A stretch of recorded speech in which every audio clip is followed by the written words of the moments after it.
Selamat pagi Ibu Mimi dan teman-teman. Hari ini kita akan mempresentasikan tentang karakteristik penduduk Cina. Perkenalkan, nama saya Katina Delvita Setiawan dan rekan saya. Yonatan Christopher KP. Kita berasal dari kelas Inter GTO. Nah, Cina ini tuh terletak di Asia Timur dan beribu kota di Beijing. Nah, Cina ini luas daratannya itu 9,59 juta kilometer persegi dan dia bentuk pemerintahannya itu republik dengan sistem demokrasi komunis. Nah, di Cina ini sendiri, Cina itu memiliki 34 daerah administrasi tingkat provinsi yang terbagi atas 23 provinsi, 4 kota setingkat provinsi, 5 daerah otonomi, dan 2 daerah administrasi khusus.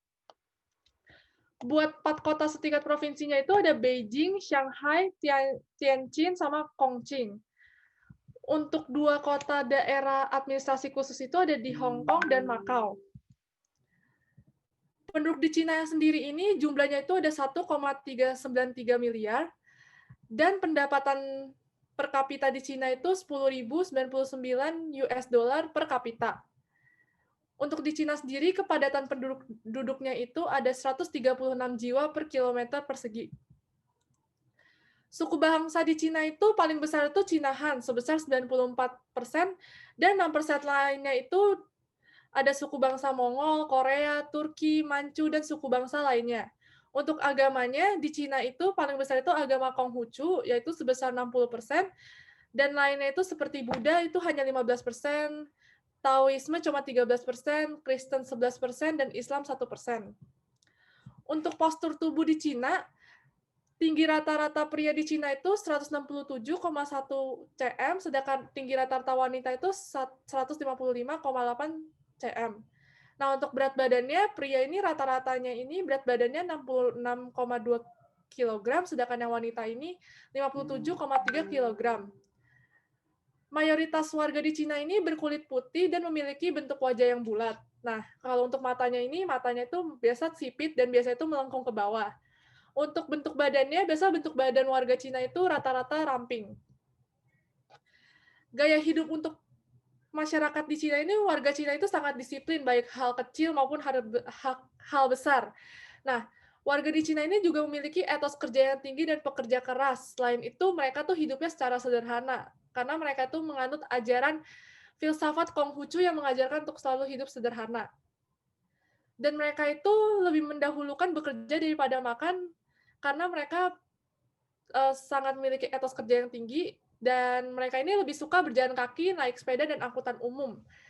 Walaupun mereka sekaya apapun, mereka tuh jarang banget pakai kendaraan pribadi.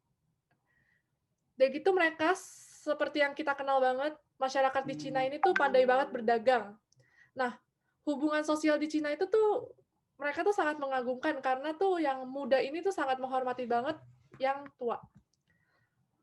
Untuk budaya di Cina, Cina ini tuh putih. Kalau di Cina itu warna putih itu warna kedukaan. Jadi biasa tuh warna putih itu dipakai untuk menghadiri pemakaman, terus warna pada bunga yang ada di acara kedukaan, dan amplop uang. Sedangkan untuk di Cina ini, kita jika ditawarkan sesuatu, kita tuh harus menolak sebesar 2 kali atau lebih, itu sebagai tanda kesopanan dan kerendahan hati, walaupun pada akhirnya kita bakal nerima tawaran tersebut. Dan di Cina ini kita tuh nggak boleh berbagi buah pir dengan orang lain, karena di Cina ini bahasa Mandarinnya buah pir adalah li, sedangkan pengucapannya itu sama seperti kata li yang berarti perpisahan. Jadi buah pir ini tuh dilambangkan sebagai pertanda buruk dan sebagai perpisahan gitu. Nah, kalau di Cina ini menunjuk-nunjuk itu merupakan hal yang tidak sopan. Dan yang terakhir ini, seperti yang kita juga jalankan di Indonesia, bahwa dipercaya bahkan kalau makan mie ulang tahun itu akan membuat umur seseorang tuh panjang. Untuk sektor perekonomiannya di Cina itu, pertama itu ada pertanian, di mana pertanian di Cina ini tuh paling besar itu gandum, beras, ubi, dan kapas. Biasa itu terletak di daerah Cina Utara dan Cina Selatan. Sedangkan yang kedua itu ada pertambangan, di mana tuh pertambangan di Cina itu menghasilkan biji besi, batu bara, merkuri, timah, seng, hingga minyak bumi yang diekspor ke belahan dunia dan sejumlah negara di dunia. Lalu ada industri. Nah, industri ini tuh salah satu sektor utama perekonomian di Cina. Nah, di Cina itu mereka itu menghasilkan industrinya itu bergerak di bidang tekstil, alat-alat pertanian, kapal, traktor, truk, dan lain-lainnya. Sedangkan untuk perdagangan, Cina ini karena orang-orangnya dikenal pandai berdagang, jadi Cina ini banyak bekerja sama dengan negara lain dalam sektor perdagangan. Yang terakhir, sektor pariwisata. Nah, di Cina ini nih, sektor pariwisata ini termaksud berperan penting dalam menyumbang pendapatan negara. Nah, Cina ini banyak banget tempat-tempat bersejarah, jadi itu menarik wisatawan lokal dan asing untuk berkunjung ke Cina. Di Cina ini yang paling terkenal itu ada Tembok Besar Cina dan Kota Terlarang.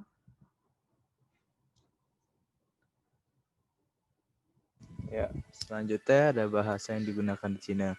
Bahasa yang resmi digunakan di negara Cina adalah bahasa Mandarin dan terbagi atas beberapa dialek. Dialek utara atau Beifan Fangyan itu biasa dikenal dengan Putonghua di mainland dan Kuoyu di Taiwan. Sedangkan Putonghua itu telah ada sejak penghujung dinasti Qing. Untuk masyarakat ini menggunakan 80% yang menggunakan dialek utara atau Beifan yang atau dikenal dengan logat Beijing. Setelah itu ada dialek Wu, dialek Wu Fengyan. Dialek ini digunakan di selatan atau di Jiangsu, Zhejiang, dan Shanghai. Logat Shanghai menjadi wakil dari dialek ini karena digunakan oleh 8,4% penduduk di Cina. Selanjutnya ada yang dialek Hakka atau Kechia Fangyan. Dialek ini terbentuk masa perpindahan penduduk besar-besaran dari utara ke selatan. Dialek Hakka ini hanya digunakan oleh 4% penduduk.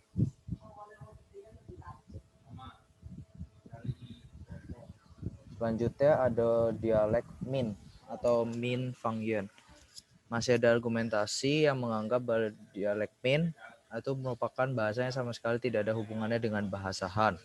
Dan yang dianggap dialek Min ini adalah dialek yang mendukung pro kemerdekaan Taiwan. Atau mereka ingin membuktikan bahwa dialek ini merupakan bahasa tersendiri karena menghapuskan ciri-ciri ketiongkokan pada mereka. Setelah itu ada ciri khas negara China. Ciri khas negara China adalah negara terluas keempat di dunia. Yang kedua, memiliki jumlah penduduk terbesar di dunia. Terdapat tembok besar Cina atau The Great Wall, yang termasuk salah satu keajaiban dunia. Terus penghasil sutra terbaik di dunia. Terdapat gurun Gobi yang membentang hingga Mongolia. Yang keenam, terdapat panda yang merupakan hewan khas Cina. Yang ketujuh, memiliki pusat industri film Asia yang berada di Hong Kong. Yang kedelapan, memiliki pusat pembangkit listrik terbesar di dunia terletak di sungai. Selanjutnya, tradisi dan budaya orang Cina. Yang pertama ada kaligrafi Cina. Kaligrafi atau tulisan Cina adalah seni melukis tanda-tanda dalam bahasa Cina. Kaligrafi ini telah muncul sejak abad kedua yang bertujuan untuk menyampaikan gagasan sekaligus menampilkan keindahan abstrak garis. Kaligrafi Cina ini dapat digunakan menggunakan kuas dan mengandalkan pergelangan tangan yang bergerak dengan luas. Kuas yang digunakan terbuat dari bambu dan tinta untuk menuliskan huruf-huruf Cina yang penuh makna. Kaligrafi Cina atau huruf Mandarin bisa berasal dari gambar atau simbol. Misalnya simbol matahari atau Re, artinya matahari. Awalnya berupa gambar bulatan besar dengan menggambarkan matahari dan titik tengah sebagai inti matahari. Sedangkan untuk menulis sawah, maka hurufnya yaitu Tian, artinya sawah. Bentuknya huruf Cina seperti sawah terlihat dengan petak-petak sawah. Selanjutnya ada bahasa Mandarin. Bahasa nasional resmi Cina adalah bahasa Mandarin. Mandarin adalah bahasa Melayu, memiliki arti sebagai menteri. Mandarin adalah sebutan untuk pembesar-pembesar Cina dari dinasti Qing. Dinasti ini didirikan oleh suku Manchu. Itu sebabnya pembesar-pembesar kekaisaran itu disebut dengan Mandarin atau yang berarti pembesar Manchu. Kemudian sebutan Mandarin berevolusi sebagai Mandarin dan akhirnya bahasa yang digunakan para pembesar Manchu tersebut disebut sebagai bahasa Mandarin.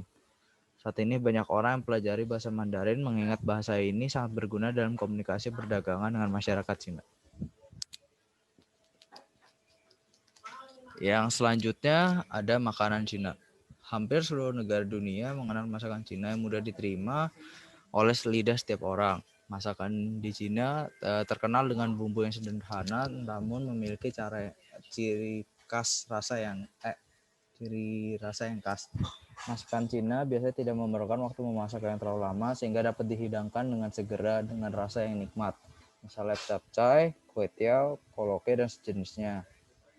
Paduan antara sayur, daging, mie membuat masakan Cina terasa lezat dan nikmat. Masakan Cina itu antara lain sebagai bebek packing yang memiliki kulit yang lebih enak dan daging yang seperti empuk dan gurih untuk disantap. Cita rasa yang pas yaitu tidak terlalu pedas atau terlalu asin atau terlalu manis membuat masakan Cina mudah diterima oleh semua orang. Tata cara makan penduduk China. Mereka orang China menggunakan sumpit, lebih suka menggunakan sumpit dibanding dengan sendok. Maka tidak heran jika setiap tahun sumpit diproduksi hingga 45 miliar batang. Sejarah sumpit. Sumpit pertama kali diciptakan oleh bangsa Tiongkok sejak tahun 3000 sampai 5000 tahun yang lalu. Di dalam masyarakat Tionghoa atau China, tradisi makan bersama adalah kesempatan berkumpul sebagai sarana untuk mempererat tali persaudaraan antar sanak keluarga dan teman-teman. Itulah sebabnya agar pertemuan menyenangkan, maka penggunaan alat makan yang tajam harus dihindari. Sumpit berbentuk dua batang kayu yang sangat panjang yang dipegang antara jari di salah satu tangan. Sumpit dahulu paling sering digunakan oleh masyarakat yang berada atau pejabat tinggi Tiongkok pada masa lalu. Sedangkan sumpit dari perak pernah digunakan Istana Kaisar Tiongkok untuk mendeteksi racun yang dibubuhkan pada makanan. Saat mengandung racun, maka sumpit akan berubah warna karena reaksi kimia dengan makanan yang diberi racun. Setelah itu ada Cheongsam. Cheongsam adalah pakaian panjang untuk wanita yang ketat di badan untuk memperlihatkan bentuk lekuk tubuh wanita. Cheongsam ini dipopulerkan pada wanita Cina pada tahun 1920-an yang merupakan gaya yang dipakai oleh wanita kalangan atas pada saat itu. Arti Cheongsam sendiri yang berarti pakaian panjang diterjemahkan ke dalam bahasa Inggris dari provinsi dialek Guangdong atau Kanton di Tiongkok. Adapun daerah lainnya menyebut pakaian ini sebagai cipao. Pakaian Cheongsam sangat nyaman dan mudah dikenakan. Nah, selanjutnya ada kalender China. Kalender ini merupakan penanggalan yang tertua di dunia. Hal ini menguatkan bahwa China adalah negara yang telah memiliki peradaban sejak lama.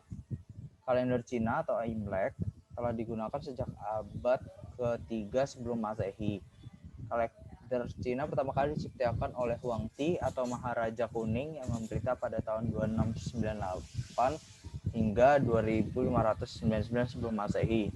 Kalender ini kemudian dikembangkan oleh banyak dinasti Cina dari dinasti kuno, yang kemudian pada abad 104 sebelum Masehi di masa pemerintahan Kaisar Wu dari dinasti Han, kalender ini disebut kalender Taichi yang merupakan kalender Cina yang sama digunakan saat ini. Nah, di dalam penanggalan itu terdapat hewan atau yang dikenal dengan 12 tahun siklus. Orang Cina percaya bahwa nasib seseorang tergantung pada tahun tersebut. Contohnya adalah Shio Tikus merupakan orang yang lahir pada 1960, 972, 1984, 1996, 2000 dan 2008.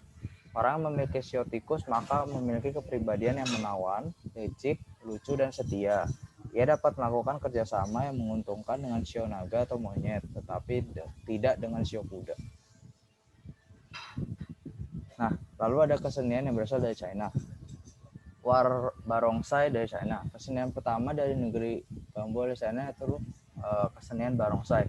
Barongsai tersendiri dipentaskan dengan bantuan beberapa replika. Misalnya seperti naga dan singa. Salah satu yang menjadi daya tarik barongsai adalah iringan musiknya yang dipadukan dengan tabungan gong ala Cina. Yang kedua ada wayang potehi. Wayang potehi merupakan kesenian yang berasal dari negara tirai bambu. Hampir menyerupai wayang Indonesia, wayang potehi juga memiliki lakon-lakon khusus.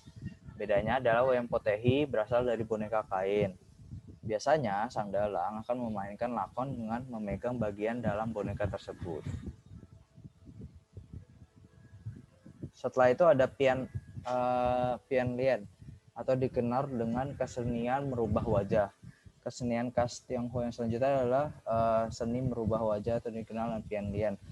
Banyak orang yang tidak mengenal kesenian ini karena memang jumlah aktor atau pemeran yang biasa dalam kesenian itu tuh sedikit. Kesenian ini mulai dipraktekkan sejak zaman dinasti Qing pada tahun 1964 sampai 1911 atau sekitar 300 tahun yang lalu. Ada dua versi mengenai asal mula kesenian ini. Pementasan ini biasanya dilakukan oleh satu orang atau biasanya ditemani oleh satu partner dengan iringin musik tradisional Tiongkok kuno. Biasanya dilakukan di tempat teater yang biasanya ditemui di Opera Fuchong, Kuo Chui, Sichuan, Tiongkok. Selanjutnya adalah tarian kipas. Tarian kipas telah ada sejak dinasti Han atau 206 sebelum Masehi hingga 220 Masehi dan sering digunakan dalam perayaan ataupun saat perjamuan yang diadakan pihak istana. Tarian kipas ini juga dapat digunakan dalam lingkungan militer, di mana para menari menggunakan senjata sebagai gantinya. Dalam tarian kipas ini sangat menonjolkan keanggunan dan kelemah lembutan para penarinya, sehingga tarian ini memiliki tempo gerakan yang cukup pelan. Selain itu, pakaian yang digunakan oleh penari memiliki motif atau warna yang cerah. Hal ini disebabkan karena tarian ini digunakan dalam kegiatan perayaan atau ritual keagamaan.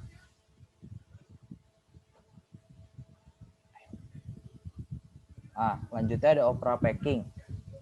Setiap gerakan, mimik, atau lirikan mata dalam opera Peking memiliki makna simbolik tertentu yang berawal dari meniru gerakan sehari-hari yang disebut dengan mofang. Misalnya, jika sang aktor berjalan-jalan di panggung membentuk satu lingkaran penuh, maka berarti dalam ceritanya ia sedang melakukan perjalanan yang jauh. Oke, selanjutnya ada fasilitas yang ada di China. Toilet umum yang paling unik di China. Pemerintah kota Chongqing yang ada di China berusaha melayani masyarakat di era modern dengan toilet yang memiliki fasilitas seperti WiFi berkekuatan 50 Mbps. Setelah itu ada tempat ngecas atau mengisi daya. Selanjutnya ada kulkas serta ada microwave dan dispenser dan ada kotak P3K. Maka tidak heran bila mana masyarakat umum menyebut toilet ini sebagai toilet berbintang 5. Pihak pemerintah pun menyatakan kalau toilet yang menjadi primadona penduduk sekitar ini juga dilengkapi dengan listrik bertenaga surya, sehingga bisa dipastikan kalau masyarakat menggunakan toilet ini pasti bakal merasa betah. Nah, selanjutnya ada transportasi. China adalah negara pertama di dunia yang menggunakan bus otomatis dan jalurnya merupakan garis. ART atau yang disebut dengan Autonomous Rail Rapid Transit merupakan sarana transportasi yang menggabungkan antara bus, tram, dan kereta api satu sama lain. Canggihnya, ART tidak mengikuti rel logam seperti kereta. Tapi bus ini mengikuti garis putih bertitik-titik yang dilukis di jalan. Bus yang memiliki panjang 30 meter ini tidak memiliki pengemudi. Setelah itu, bus ini dapat menempuh hingga 40 km lebih dengan kondisi baterai yang terisi penuh. Lalu, bus ini memiliki suatu hal yang spesial, yaitu sensor yang berada di sepanjang jalurnya dan dikombinasikan dengan sensor yang berada di bus tersebut. Bus ini tidak menggunakan ban karet dan bukan menggunakan ban besi seperti kereta. Model ART ini dapat menampung lebih dari 300 orang yang terdiri atas 3 gerbong. Pemerintah China ke depannya akan meningkatkan hingga 500 penumpang sehingga dapat melayani masyarakat yang tidak dapat membeli tiket kereta bawah tanah atau tram yang sangat mahal. Lalu ada sistem pendidikan di China yang unik. Pemanasan setiap hari yang diiringi oleh musik. Nah, pemanasan yang diiringi oleh musik biasanya dilakukan sebelum jam masuk. Sebelum jam masuk kelas dengan lagu, atau sebelum masuk kelas murid diminta untuk berjoget atau berdansa menggunakan lagu. Setelah itu, yang kedua, bersih-bersih kelas atau toilet sebelum memulai pelajaran. Siswa-siswa di China diharuskan untuk membersihkan kelas ataupun toilet yang berada di dalam sekolah sebelum memulai pelajaran. Yang ketiga, belajar lebih dari 8 jam dan tidak mengeluh. Bahkan banyak orang di China yang masih diberi les oleh orang tuanya. Kenapa? Karena perguruan tinggi yang berada di China atau perguruan tinggi yang top di China memiliki biaya mahal. Setelah itu, yang keempat ada diberikannya jam tidur siang karena sistem belajar yang melebihi dari 8 jam. Nah, ini ada makanan khas China. Ada kue tiao, tahu mapo, bebek packing, ayam cincang kung pao, lalu ada dimsum. Terus ada chiang pao atau yang dikenal dengan crepes dari China. Setelah itu ada lajisi, ayam potong dadu yang digoreng kering. Setelah itu ada ayam wonton atau pangsit dengan daging cincang. Setelah itu ada lamien, merupakan mie panjang yang sangat panjang, digambarkan sebagai mie yang tidak pernah terputus. Ini melambang, biasanya orang ulang tahun diberi mie lamien karena harapannya untuk memiliki hidup yang panjang. Setelah itu ada fuyung hai. Setelah itu ada nasi Hainan atau nasi ayam Hainan. Ada bakpao, comien, sanpeici, ayam dengan saus beci, xiaoshi, dimsum kering yang dikenal dengan kuotie. Kuotie dikenal di daerah Kalimantan dan lain-lain. Setelah itu ada niankao atau kue keranjang. Ada tangculci atau babi vila tepung yang lalu digoreng. Ini merupakan makanan non halal.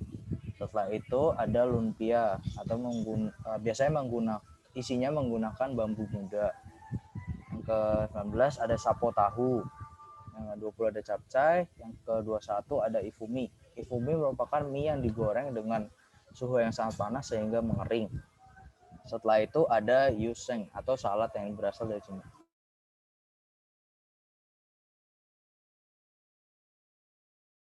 Seperti yang udah dijelasin, tempat wisata yang harus dikunjungi di China itu ada tembok besar China atau The Great Wall. Setelah itu ada Chusaiko atau air terjun negara dongeng. Yang ketiga ada Yangshuo atau kota Yangshuo Guilin. Ini gambarnya yang sebelah sini. Setelah itu ada Beijing Tiananmen Square atau Museum Nasional Cina, dan ada kota terlarang yang paling banyak dikunjungi oleh wisatawan. Setelah itu ada kota terlarang. Kota terlarang itu dibangun sejak tahun 1946 sampai tahun 1920. Kota terlarang didominasi dengan warna merah dan warna emas, dilengkapi dengan ukiran khas dari dinasti Cina.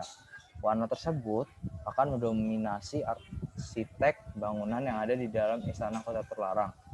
Selanjutnya ada Victoria Harbour atau tower yang dapat melihat keindahan kota Hong Kong dan Macau.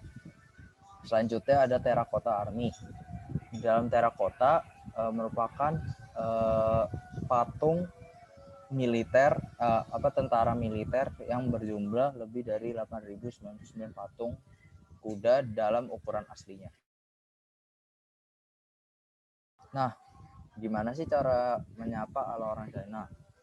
Dalam menyapa orang lain, masyarakat Cina selalu memperhatikan usia, kedudukan, dan hubungan kekerabatan. Untuk menyapa orang lebih tua atau orang yang memiliki kedudukan yang lebih tinggi, tidak boleh langsung menyebutkan nama orang yang bersangkutan. Selanjutnya,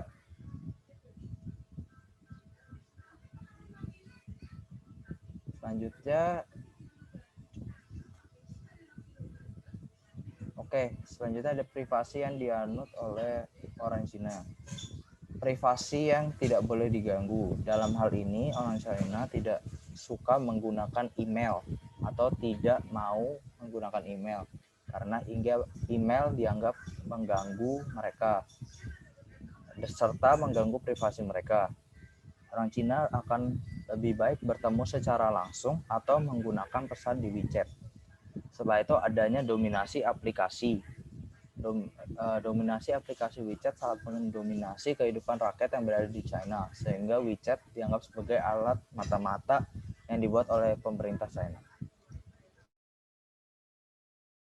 Setelah itu ada hari raya besar rakyat China. Yang pertama ada hari raya musim semi atau Imlek. Hari raya Imlek dianggap sebagai pembawa kesejahteraan atau oleh penganutnya, di mana kita bertemu dengan orang lebih tua lalu diberikannya sebuah amplop merah atau yang dikenal sebagai angpau. Yang kedua ada hari raya Cap Gome.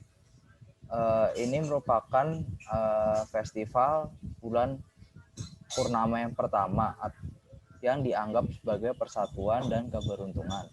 Selanjutnya ada hari raya Cengbeng. Hari raya Cengbeng adalah melakukan ziarah ke kuburan para leluhurnya. Setelah itu ada hari raya Perahu Naga dengan cara melempar bakcang ke sungai untuk menjadi persembahan bagi Yukuan. Yukuan ini merupakan kesenian orang yang mengabdi pada suatu kekaisaran yang kemudian karena dia meninggal lalu dia dianggap sebagai orang yang makmur. Selanjutnya ada hari raya pertengahan musim gugur. Itu dengan cara memberi sesajen kepada bulan untuk memohon panen. Yang selanjutnya ada hari raya 9 ganda, yaitu hari raya menghindari bahaya dengan cara mendaki gunung tinggi dan meminum arak yang berasal dari bunga krisan. Nah, ini ada hal-hal yang tidak boleh dilakukan di China. Pertama, kita nggak boleh membicarakan topik yang terlalu sensitif. Atau kata lain, kita tidak boleh melakukan pembicaraan tentang orang meninggal, karena kematian merupakan suatu hal yang cukup serius dan tidak menyenangkan bagi orang China. Serta masalah politik, serta agama. Kebijakan agama atau pemimpin agama. Nah, orang Tionghoa tidak nyaman mendiskusikan topik tersebut dengan orang asing karena dianggap membuat malu Tiongkok. Yang kedua, jangan meremehkan kebiasaan kelompok dan kuil minoritas.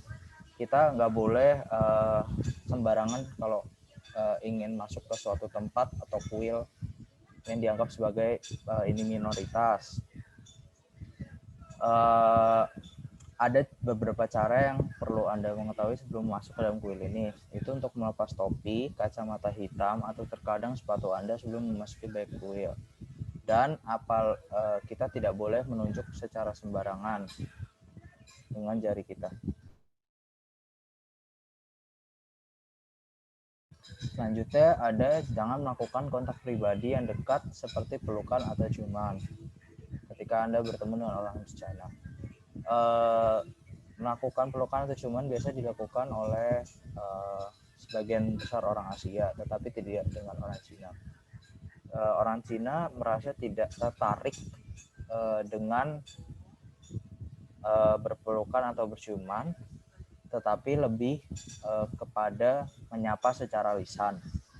Yang selanjutnya, jangan berharap komunikasi interpersonal menjadi sama. Jika kita memberi hadiah kepada orang, namun pada saat yang tidak tepat, ini dapat membuat orang ini menjadi kesal. Ada beberapa hal atau barang yang dianggap spesial, yaitu benda tajam, jam, ada pir, dan ada sepatu. Yang kelima, Jangan lupa tata krama saat menggunakan sumpit. Mereka tidak boleh memainkan sumpit apalagi untuk menjadikannya sebagai mainan. Biasanya orang membuat sebagai stick drum atau membuat sumpit itu berdiri tegak. Nah, sumpit yang berdiri tegak ini berkaitan dengan dupa sebagai permohonan untuk orang mati. Setelah itu, jangan memberi tip di tempat orang yang juga melayani orang Cina. Memberi tip adalah praktik yang tidak dilakukan di Tiongkok. Jika kita pergi menggunakan